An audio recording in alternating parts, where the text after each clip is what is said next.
Hey guys, Poison here, and today I'm gonna do the build overview of Contrax's build. So this is not my build, this is one of my friend's build. He made it, but he doesn't really want to showcase it, and he allowed me to do so. So yeah, credits to Contrax for the build.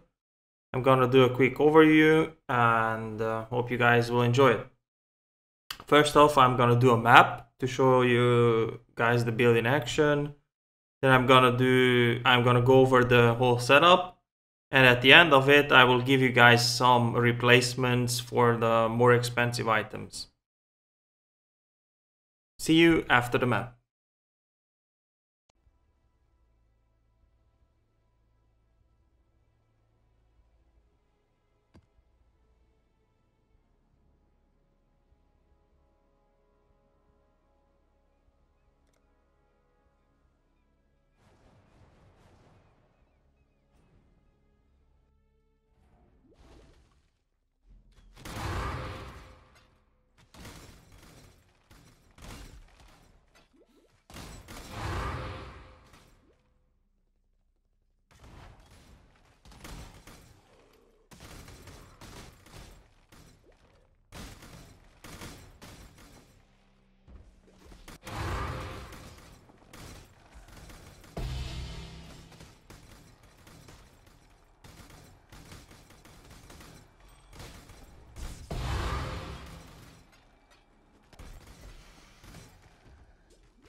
Okay, so back.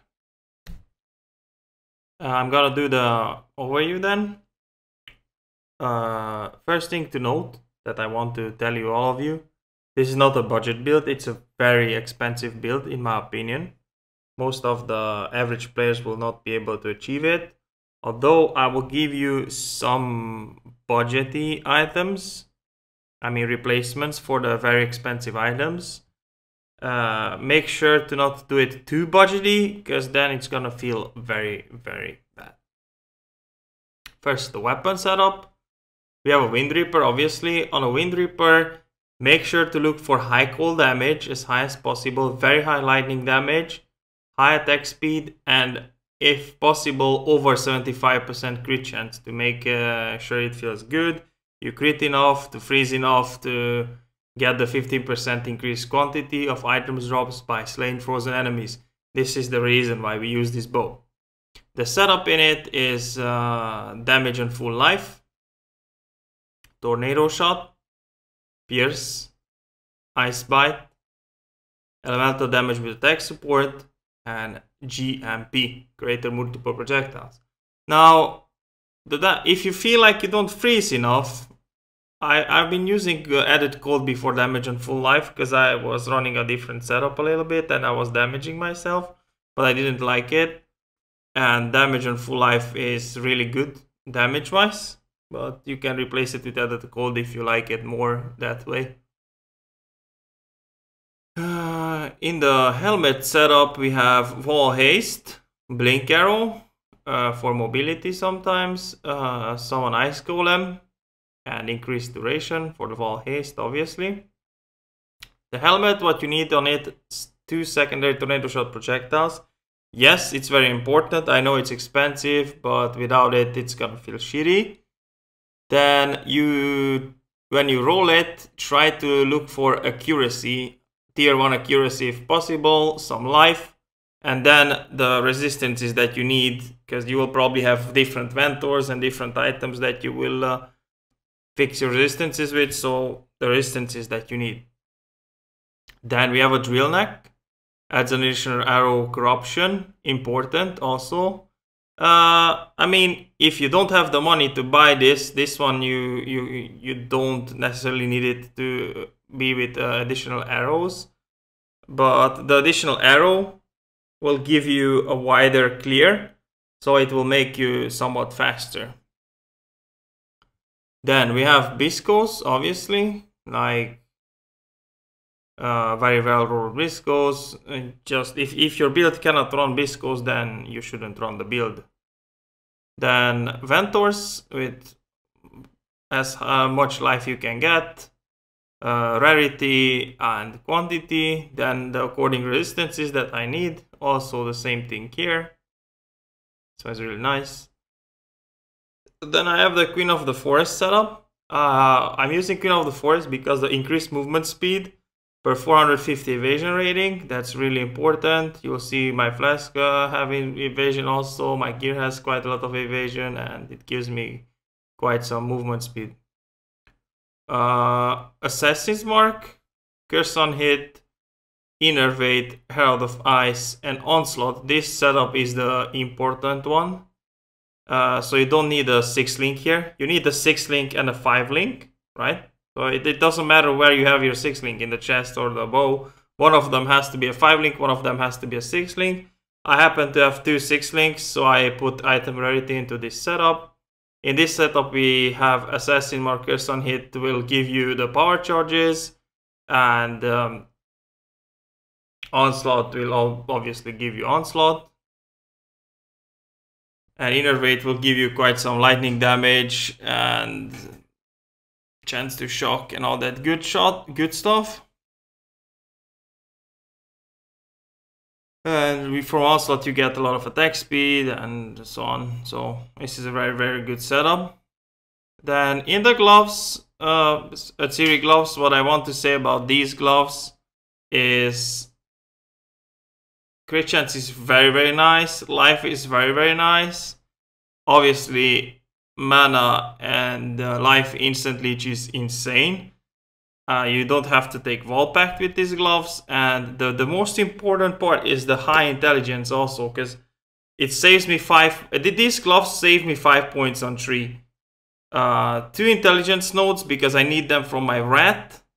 And another like 3 points to travel for Wall Pact. So I essentially save 5 points with these gloves.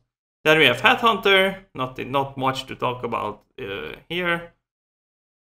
Also in the gloves I have Angers, just leveling gems. This setup can level up to, if you have a 5 link here but a 6 socket, Then you can level up 6 gems in the offhand, 4 here, that's 10, 3 here, that's 13, and 1 in the off socket, 14. I'm currently leveling 13 gems. Like here I have a Purity of Ice, that's also for leveling, and 2 Empowers, also for leveling. And I have a red here also. So Dark Race, that's the last setup, last piece of the setup. These boots are obviously for the frenzy charges, movement speed, lightning rest. So you can have 2 frenzy charges with the corruption.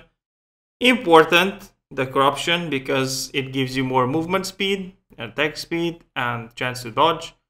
If you cannot buy it with +1 frenzy charge, it's alright. You can go without it, and then you buy it later on. So what we get from it is evasion. As we said, you get movement speed from evasion, lightning rest, which is nice. Movement speed per frenzy charge. We are running 9 frenzy charges, 2 from here. And chance to dodge attacks per frenzy charge. Like that's 80%. No. Yeah, 18% dodge chance. It's just crazy, in my opinion. The flash setup, obviously for projectiles, Dying Sun. Not much to talk about it. Crit Flask, which we remove bleed also.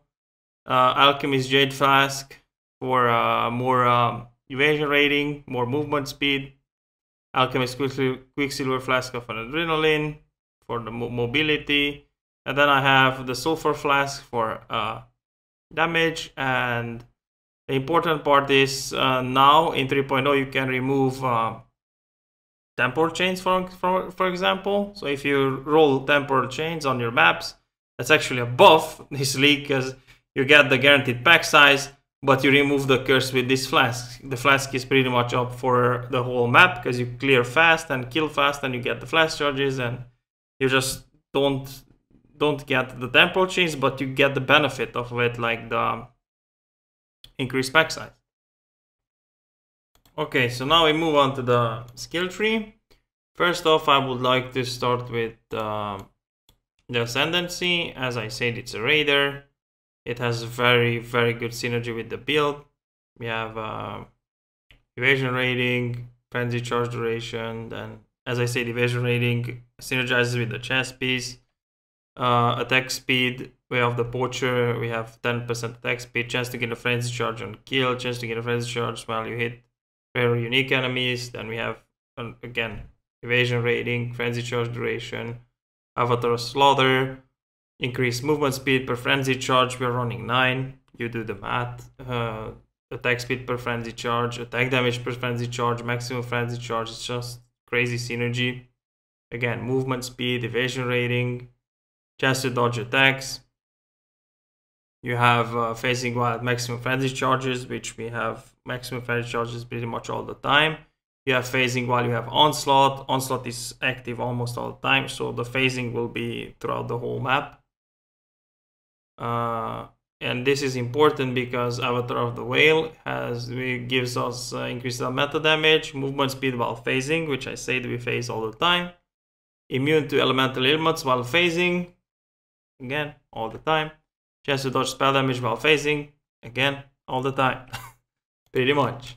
Okay, now the skill tree, something to notice that you travel to life nodes, like 3.0 in a nutshell. You take all the life nodes that you can, and while traveling to the life nodes, you just take some synergies here and there with your build. Important things to note are jewels. Like you want life on it, some damage modifiers and resistances to fix your resistances. We have Headhunter, a series equities, Biscos. These are all slots where I cannot get resistances, and the jewel slots just help me get resistant capped. Also life nodes, frenzy charges, as many as you can get. Point blank for boss killing. We kill quite a lot of bosses in breaches, so it's very, very nice. Fangs of Frost for the cold damage and the cold pen. Also synergizes with the Wind Fury. An important thing to note here is King of the Hill. It's very annoying sometimes when it pushes the monsters away, but if you don't have a Ciri gloves and you want to do this build, then you need to take King of the Hill for the crit chance, right? So you take it if you have a Ciri gloves. If you don't have a Ciri gloves, and you can take it with the Ciri gloves. I tested it, it was fine, but it works pretty much alright without it. So instead of these 3 points, I will try to take Winter Spirit and see how it feels. Life nodes, lethality, primeval force, arrow dancing helps with reflect. You can evade your own arrows, so it's really good.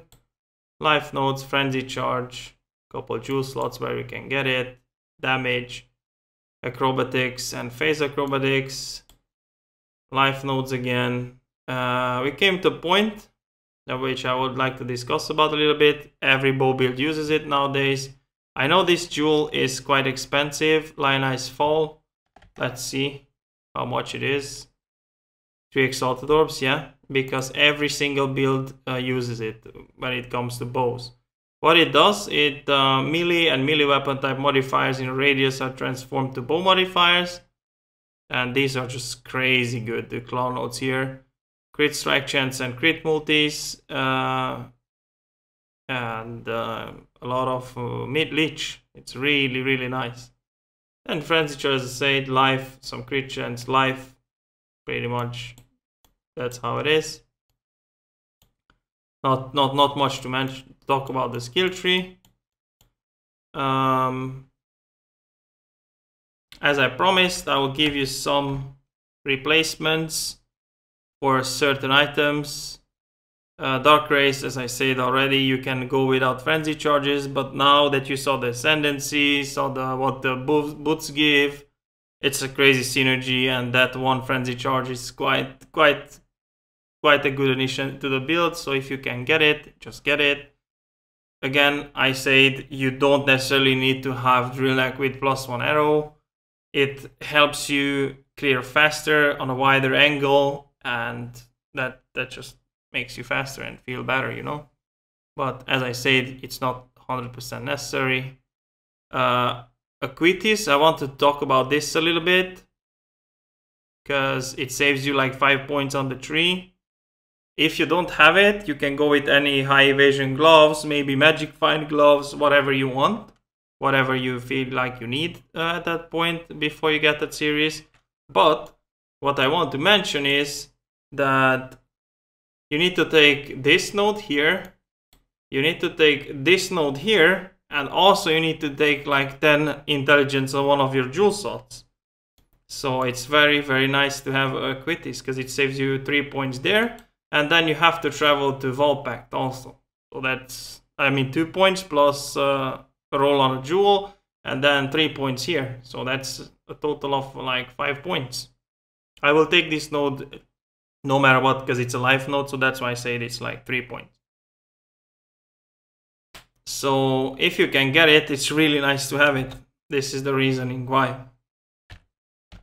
Headhunter is not really much to talk about it. Like, we all know what Headhunter does. Plus, it gives you like a lot of life because it's a leather belt, strength. But if you don't have it, just take some belt with wed and high life and maybe some resistances if you need it. Wed for the new players means elemental damage with attacks. That's the old wed, what we called wed. So yeah, that's pretty much it. These are the items that you can replace. Tank Sun is really cheap this league. Not much to talk about it. No need to replace it. As I said, you need only a 5 link and a 6 link. You don't necessarily need 2 6 link. If you don't have the second 6 link, just take out item rarity and put something else to level up. And yeah, there is not much to talk about it anymore. That's it. Thank you so much guys for watching. I hope you liked the video. Again, I would like to give credits to Contracts. It's his build. It's an awesome build. I found like 8 doctor cards already with it. I'm really happy to play it. And wish you guys a very nice day, night, morning, wherever you live. And see you guys on the next one. Bye bye.